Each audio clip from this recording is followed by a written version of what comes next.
Cantik, cantik, cantik, cantik, cantik. Cantik. Semua cantik lah, Wan. Lah. Karya-karya di Balai Seni Lukis Negara ni. Ya, betul. Semuanya cantik. Terima kasih ajak Wan datang ke Balai Seni Negara ini. Ini pertama kali saya datang ke sini. Tahniah, Wan. Barulah dapat menghayati keindahan karya-karya pelukis dalam dan juga luar negara kita. Tapi kalau Arif kata lukisan itu cantik, saya tak setuju. Saya rasa sana tu paling cantik. Tak. Yang ni lagi cantik daripada yang tu. Tidak, Arif. Cuba tengok betul-betul. Sana lagi cantik. Saya tengok betul-betul lah ni. Sana lagi cantik. Dah. Daripada kita bergaduh dekat sini, baik kita tanya yang pakar. Oh, okey. Baik, bersama-sama kita dalam rancangan Kanvas SV, pakar yang akan membicarakan tentang kritikan seni visual yang akan menilai cantik atau tak cantik. Jom Cikgu Wan, kita tonton Kanvas SV. Assalamualaikum dan salam sejahtera pelajar-pelajar, tidak kiralah di mana jua anda berada. Apa khabar semuanya? Saya Arif HJ, host anda bersama dengan rakan penyampai. Dan saya, Wan Zanaria, akan membincangkan tajuk kritikan seni visual bagi mata pelajaran seni visual tingkatan 6 dalam rancangan Kanvas SV. Dalam rancangan apa, Wan? Sekali lagi. Kanvas SV.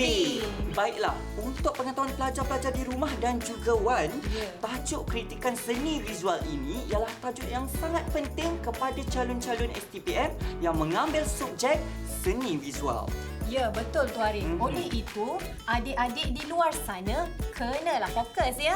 Wan juga baru nak belajar cara membuat kritikan seni visual. Baiklah, sebelum membincangkan mengenai kritikan seni visual dengan lebih lanjut, mari kita tonton video ini.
Assalamualaikum, nama saya Abdul Rashid.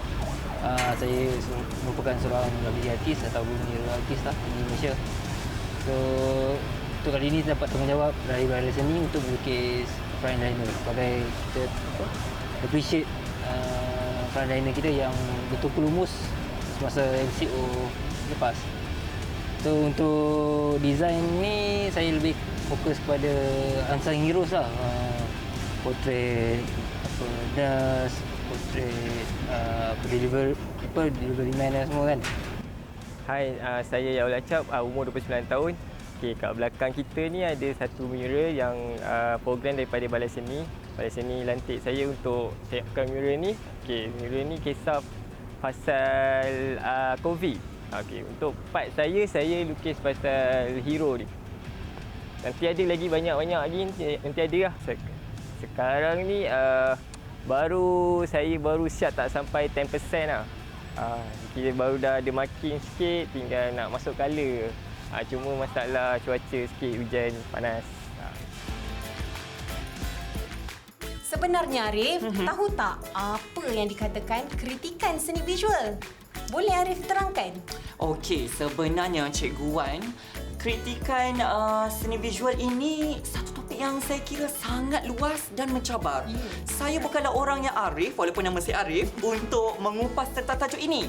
Oleh itu, dalam segmen kita hari ini, kita telah menjemput seseorang tetamu yang lebih arif, jauh lebih arif daripada saya dalam bidang kritikan seni ini. Para pelajar sekalian, hari ini kita ada tetamu jemputan yang datang dari jauh iaitu Puan Noraida atau dikenali sebagai Cikgu Aida dari Sekolah Menengah Kebangsaan Tuanku Muhammad Kuala Pilah. Hai, Assalamualaikum Cikgu Noraida. Waalaikumsalam. Terima kasih kerana sudi datang ke rancangan kami pada hari ini. Sama-sama dan terima kasih juga kerana sudi menjemput saya untuk bersama-sama dalam program Canvas SV. Baiklah, Cikgu Noraida, saya rasa penonton ataupun pelajar di luar sana ternanti-nanti ataupun tertanya-tanya, siapakah sebenarnya Puan Noraida ataupun Cikgu Noraida ini? Kenalkan diri sedikit. Okey, baik. Saya Cikgu Noraida binti Ahmad atau boleh panggil saja Cikgu Aida. Saya dari SMK Tuanku Muhammad Kuala Pilah. Saya telah mengajar subjek seni visual untuk tingkatan 6 ini sejak tahun 2000. Wah, 2000 hingga tahun 2020 tahun, Arif, satu tempoh yang sangat lama. Ya. Jadi memang tepatlah orang yang kita jemput pada hari ini. Jadi pelajar-pelajar di luar sana beri perhatian ya. Untuk pengetahuan pelajar sekalian, tajuk segmen pada hari ini ialah kritikan seni visual bagi pelajar-pelajar tingkatan 6. Mungkin di peringkat universiti ada beberapa kaedah yang digunakan untuk membuat kritikan seni visual.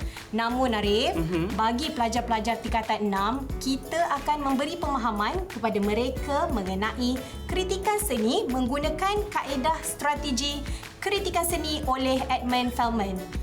Bolehkah Cikgu Aida terangkan mengenai Edmund Feldman ini beserta huraian beliau mengenai kaedah strategi kritikan seni? Apakah yang dimaksudkan dengan kritikan seni visual, Cikgu? Edmund Feldman merupakan seorang ahli akademik dan juga merupakan seorang pengkritik seni visual yang telah menghasilkan banyak buku tentang seni visual. Jadi antara kaedah strategi kritikan seni yang kita guna pakai untuk pelajar-pelajar tingkatan 6 merupakan modul yang dihasilkan oleh Profesor Edmund Feldman. Baiklah Cikgu Aida, boleh tak Cikgu Aida terangkan kepada kami dan pelajar di luar sana apa sebenarnya maksud kritikan seni? Okey, kritikan seni bermaksud wacana tentang sesuatu karya seni sama ada dalam bentuk lisan maupun tulisan. Kritikan seni ini dilakukan dari pelbagai sudut berasaskan kepada satu sistem atau strategi yang teratur merangkumi aspek deskripsi, analisis, interpretasi dan pertimbangan. Jadi secara rangkumannya, Cikgu Aida, kita boleh rangkumkan kita ada 4 kritikan, strategi kritikan ini. Jadi untuk soalan yang seterusnya, bolehkah Cikgu Aida kongsikan kepada pelajar-pelajar dan juga kami, Ya, betul. mengapakah kaedah kritikan seni visual ini penting? Mengapa? Kritikan seni penting dalam perkembangan seni visual kerana kaedah ini mempengaruhi profesion karyawan, persepsi dan daya apresiasi khalayak. Kemudiannya dia juga akan mempengaruhi kepada cita rasa dan strategi pengumpul seni, pemilik galeri dan juga promotor seni. Maksudnya Cikgu Aida, kritikan seni ini lebih kepada satu alat atau medium yang dapat memartabatkan bidang seni visual, betul tak? Ya, kritikan seni yang baik boleh dianggap sebagai suatu alat terbaik menentukan arah perkembangan seni pengkarya dan seni visual secara umum. Baiklah Cikgu, jikalau begitu, boleh tak kongsikan kepada pelajar dan juga kami bagaimana cara untuk memartabatkan bidang seni melalui kaedah kritikan seni ini? Jika dikatakan kritikan seni merupakan satu alat yang boleh memartabatkan bidang seni, bagaimana dan apa caranya? Kongsikan sedikit. Okey, baik. Secara umumnya, kritikan seni ni terbahagi kepada dua pendekatan asas, Ada iaitu dua. secara ilmiah dan secara jurnalistik. Pendekatan ilmiah merupakan bentuk penulisan yang terperinci, lagi sistematik. Lazimnya terbit dalam jurnal, buku ataupun tesis yang dihasilkan di universiti. Pendekatan ilmiah ni juga disokong oleh fakta dan sumber-sumber rujukan serta kajian lain yang menyokong hujahan. Penulisan seperti ini lazimnya dilakukan oleh sarjana seni, misalnya profesor, kurator muzium, penyelidik dan juga penulis. Maka penulisan ilmiah mengenai karya seni dapat mengangkat profesion seniman setaraf dengan bidang lain. Misalnya seperti bidang sains dan teknologi. Oh, ini bermakna jika bidang sains dan teknologi melibatkan teori, praktikal, eksperimentasi dan penulisan kajian, maka bidang seni visual juga begitu. Ya, malah bidang seni visual memainkan peranan penting dalam pembinaan tamadun sesebuah bangsa dan negara. Oh, begitu Cikgu Aida, terima kasih atas penerangan tadi. Tapi bolehkah Cikgu Aida jika kita menulis tentang karya seni dalam media sosial seperti Facebook, Twitter, Ya, Instagram? kongsikan. Saya rasa pelajar mesti ternanti-nanti tentang media sosial ni. Ya. Topik yang hangat sekarang. Okey, memang kita alu-alukan penulisan di media sosial dan sebagainya. Pada zaman sekarang ni maklumat di hujung jari. Betul. Jadi menulis mengenai karya seni di media sosial akan menyemarakkan lagi dunia seni visual. Dalam kritikan seni visual, menulis tentang karya seni dalam media sosial atau coret-coret seni melalui majalah, penerangan dan penulisan deskriptif dalam surat khabar atau yang disiarkan melalui radio dan televisyen sebagaimana yang kita sedang Ya, buat kita sekarang tonton ni. dan kita laksanakan sekarang. Juga dikenali sebagai pendekatan jurnalistik. Menarik tu, Cikgu Jurnalistik, Aida. Boleh terangkan lebih lanjut? Jadi pendekatan kritikan seni ni tadi kita tengok balik, yang pertama tadi saya sebut pendekatan ilmiah, iaitu yang dihasilkan oleh ahli akademik dan sebagainya, dan yang kedua adalah pendekatan secara jurnalistik. Baiklah Cikgu Aida dan juga Wan, saya sebenarnya sedang tercari-cari, tengah berfikir-fikir, tengah proses maklumat yang dalam kepala ni tentang pensyarah lah, tentang tesis lah, tentang pendekatan ilmiah lah, jurnalistik lah, media sosial, cetakan dan macam-macam lagi. Saya kira beri saya sedikit masa, mungkin ulang tonton siaran ini, saya akan lebih faham. Senang saja. Wan cuma ingat pendekatan ilmiah tu dia melibatkan profesor tesis, maksudnya ilmiah. Ya, ilmiah, betul. Kata Manakala kuncinya. kata kuncinya. Manakala pendekatan jurnalistik dalam bentuk penulisan di blog ataupun di Facebook media dan sebagainya. sosial. Ya. Jadi saya kira jurnalistik itu lebih santai, manakala untuk ilmiah itu lebih ke arah profesional. Melibatkan kajian. Ya. Baiklah Cikgu Aida. Adakah terdapat kaedah tertentu untuk menghayati karya-karya seni? Strategi kritikan seni visual merupakan panduan untuk kita memperkatakan tentang karya seni visual. Strategi kritikan seni visual ni pula terbahagi kepada 4 peringkat, iaitu deskripsi, analisis, interpretasi dan pertimbangan.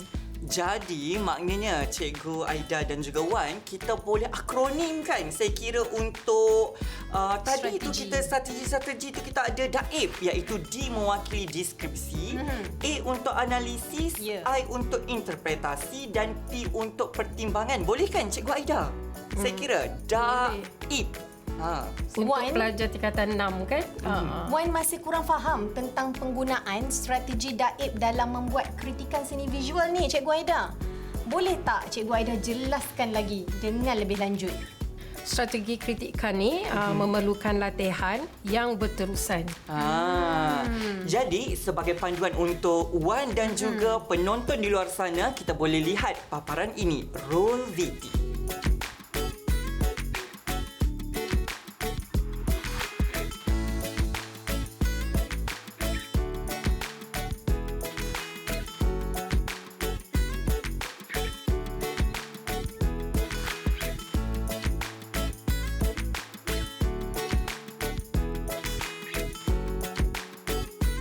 Untuk lebih memahami tentang penggunaan strategi Daib, Wan dan Arif akan jelaskan terlebih dahulu.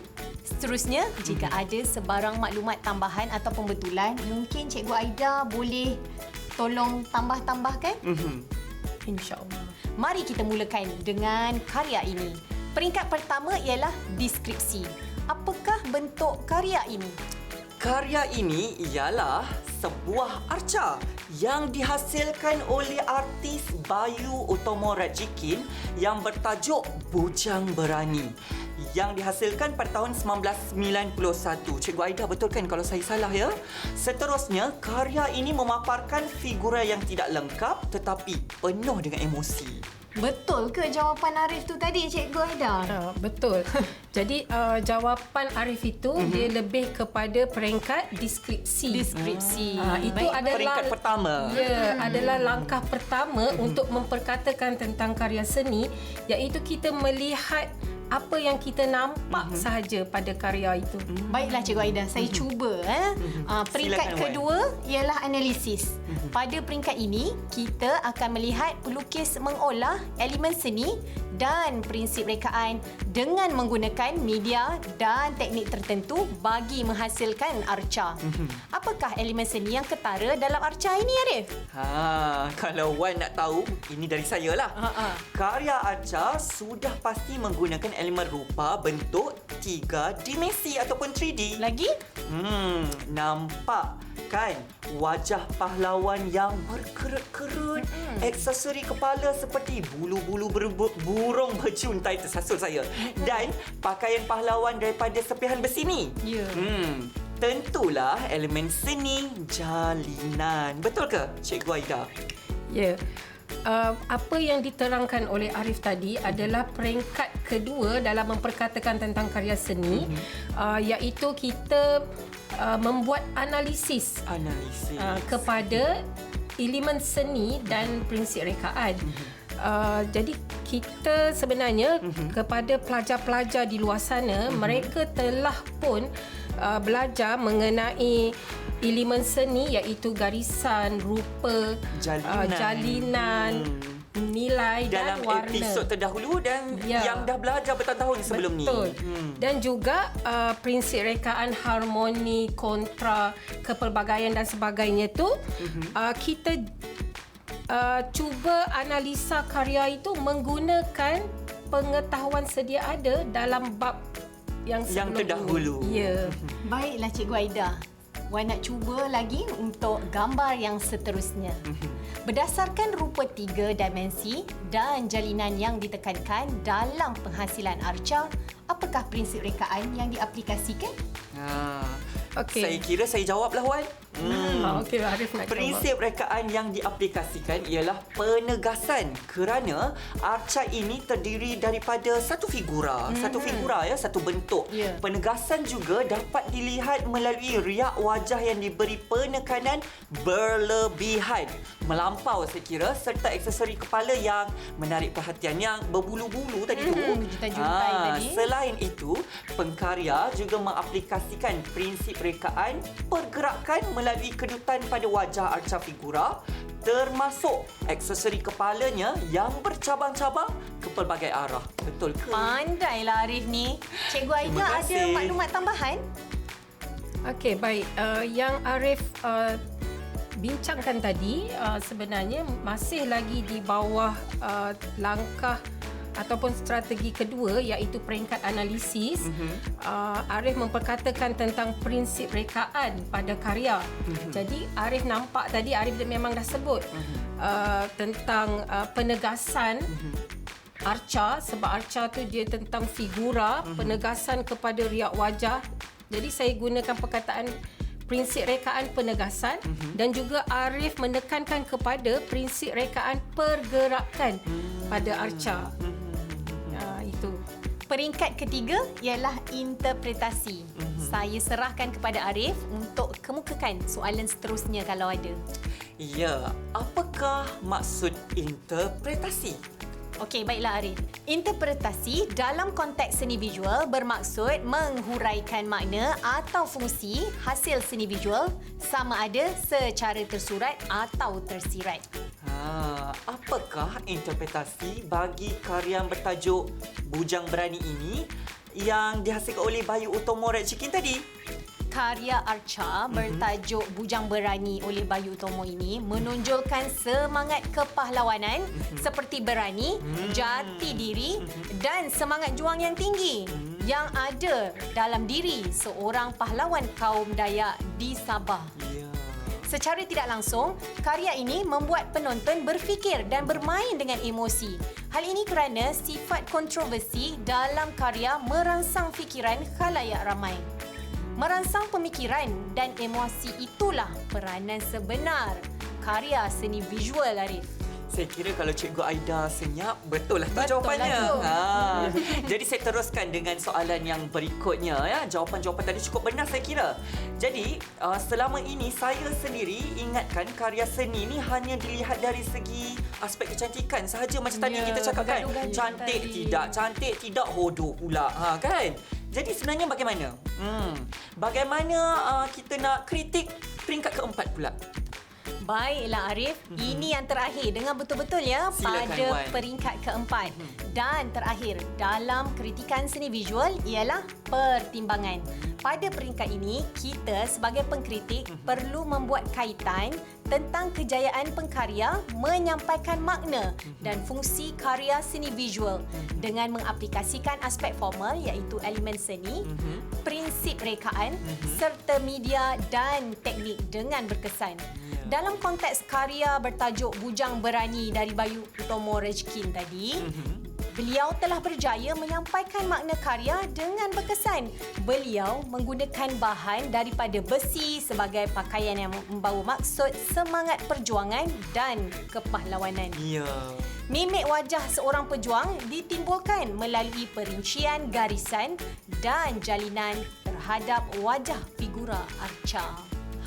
Pelajar-pelajar di luar sana, Cikgu Aida dan juga Wan, sebenarnya kita telah membincangkan panjang, lebar dan cukup terperinci Ya, sangat mengenai panjang. karya arca. Seterusnya, apa kata kita bincangkan pula kritikan menerusi karya catan pula? Betul tu Arif. Lain karya, lain kandungannya. Betul? Karya apa yang kita nak bincangkan ni? Mari pelajar-pelajar kita lihat karya ini. Jadi, daripada karya itu, boleh tak saya cadangkan untuk kita dengar kritikan seni oleh Cikgu Aida? Persilakan. Terima kasih Saudara Arif Ya. dan Wan.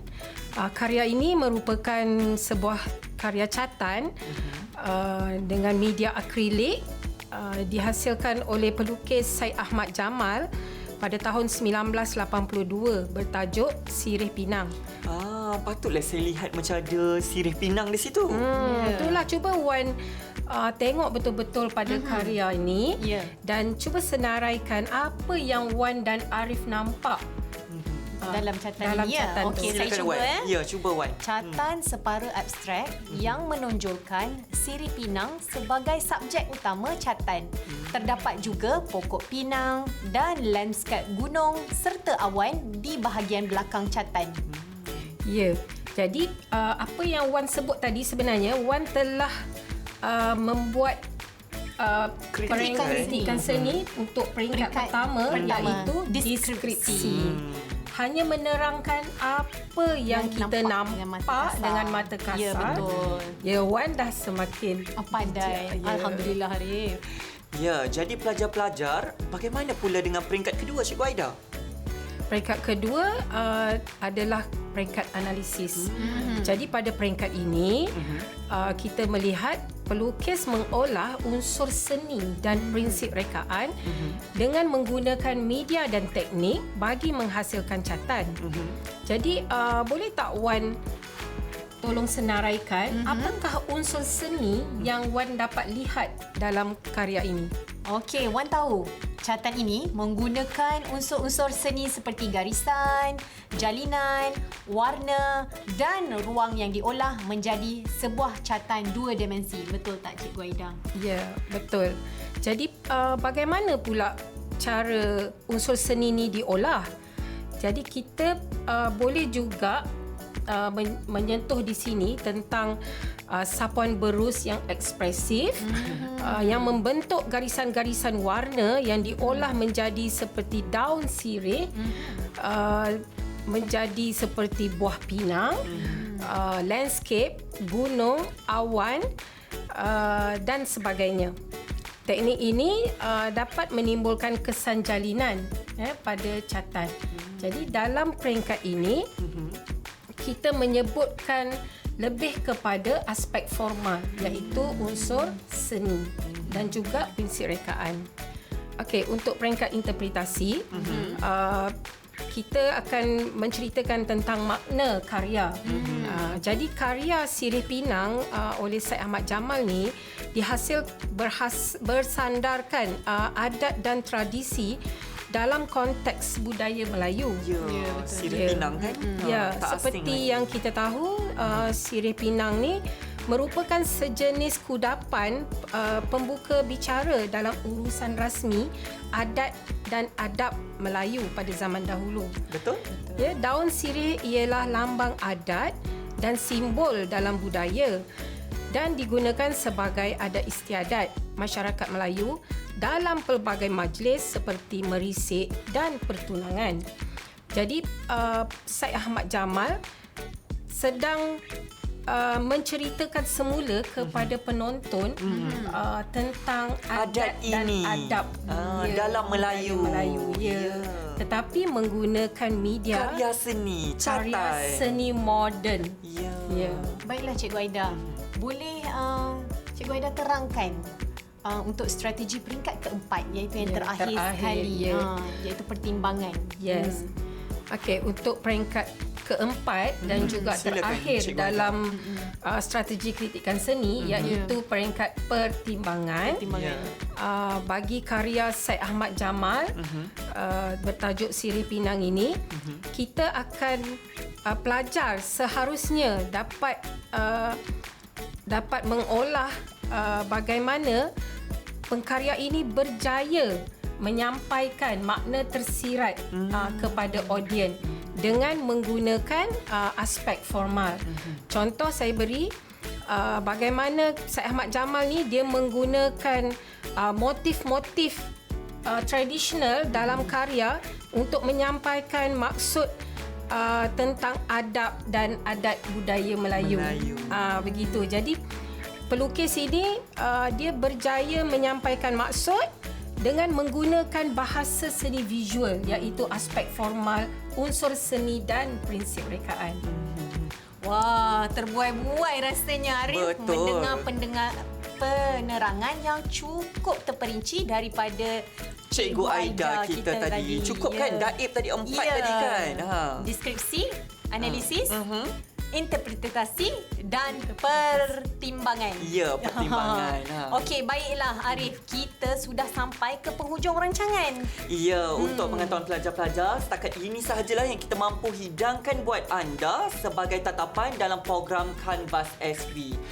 Baik, pelajar-pelajar dan juga Wan serta tetamu kita Cikgu Aida, rancangan kita sudah sampai ke penghujungnya. Ya, betul tu, Arif. Setakat ini sahajalah pertemuan kita dalam episod Canvas SV. Ya. Kami mengucapkan ribuan terima kasih atas kesediaan Cikgu Aida bekerjasama kita dalam episod kali ini. Jangan serik jika dijemput lagi ya. Ya, betul tu. Buat pelajar di luar sana, teruskan menonton rancangan dalam TV Pendidikan serta Canvas SV yang lainnya, ulang siaran untuk lebih faham serta Cikgu Wan. Ya, kami memohon 10 jari, ribuan ampun dan maaf jika ada tersalah kata, tersilap budi bicara dan kita akhiri rancangan kita dengan wabillahi taufik wal hidayah. Assalamualaikum warahmatullahi wabarakatuh. Ingat, seni itu indah dan tidaklah susah. Sehingga berjumpa lagi dalam Canvas SV. Apa dia Cikgu Aida? Canvas SV.